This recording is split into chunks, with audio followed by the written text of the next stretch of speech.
I'd like to share with you a recollection I have just a few years past when we were preparing for the Philadelphia Convention in 1787. Jefferson is in France, and the rest of us are over here. And of course, being a good friend of mine, I am very concerned about what he thinks. We have to keep it secret, but amongst those in the know that have permission from His Excellency General George Washington, the President of the Convention, I shared my worries, my concerns with my good friend, Mr. Jefferson. It's been about 15 years since we met, and I can tell you that he has been such a friend of mine that we have had a mutual friendship and cordial friendship without diminution or interruption for that entire time. So, his opinion was always very important to me. I asked him a favor. Mr. Jefferson, would you please send me as much material as you can find, because you are in a very learned and literary society in Paris. Find as many books as you can on ancient and modern confederacies. I want to see what political systems worked and for how long they did, so that we know how to construct this new governmental system that will be an American experiment. And the good friend that he is sent me not one or two or a dozen books. He sent me a trunk full. 200 books. And of course I love to read, so I read every one. And after reading cover to cover every single book and taking very good notes, lengthy and detailed notes, I came to a singular conclusion. We were up against a storm. Every single kind of modern or ancient confederacy didn't last.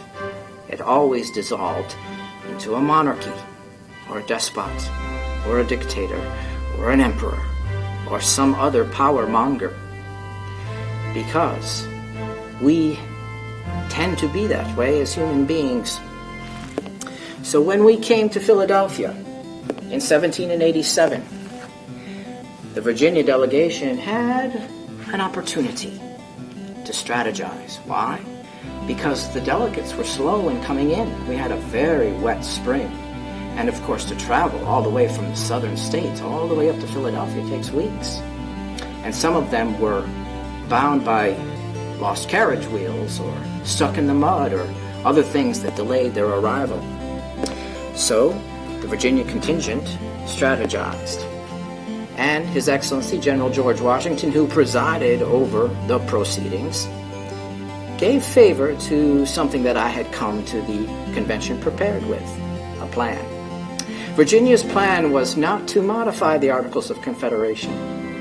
Congress only gave us permission to do that. We had no intention of modifying the Articles of Confederation. Why? It would have been a waste of all of our time. It was far too weak to simply put patchwork holes upon a garment that was ripped to shreds. So, when we did get a quorum, enough people to vote officially, and we climbed those steps, I gave the Virginia's plan to our governor, Edmund Randolph, to read. And that's how we started this process of 3.5 months of deliberations, 6 days a week, through the hot, humid, hazy days of summer in Philadelphia, behind closed doors and closed windows. 6 days a week, 8 hours a day, to deliberate amongst ourselves what the best kind of governmental system would be to build. It turned out to be a representative republic, as explained in our United States Constitution. And a representative republic is still an American experiment in progress. We have no guarantees that it will last. Why? Because it depends on you.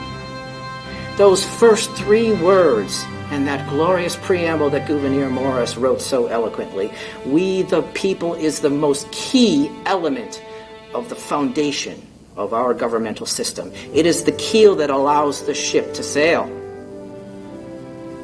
And you are the we the people. You, boys and girls, are upcoming and must keep this boat afloat. So I say to you, always be curious and open-minded, and do what learned men always do: question authority. Follow and abide by the principles written in the United States Constitution and the addendum called the Bill of Rights, and the leeway that it gives for you, the people, the ammunition to extend the Bill of Rights as you see fit. So, study, learn, study the Constitution, the Bill of Rights, ask your teachers, but after you've asked your teachers, throw it all away and start over. Why? Because if you were me, you would follow this motto, which is my personal motto: Veritas non verba magistri.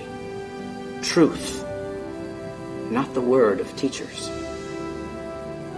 And before I get too long-winded, I think I shall stop there, and now I'll allow you to cogitate on that a bit.